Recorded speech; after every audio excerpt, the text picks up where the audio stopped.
and touch the sound of silence. And in the naked light I saw 10,000 people maybe,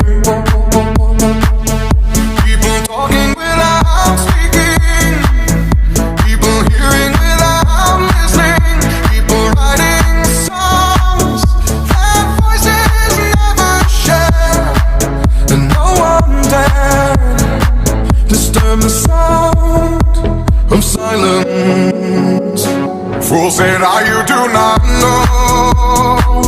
Silence like a cancer grows. Hear my words and I might teach you. Play my arms and I might reach you.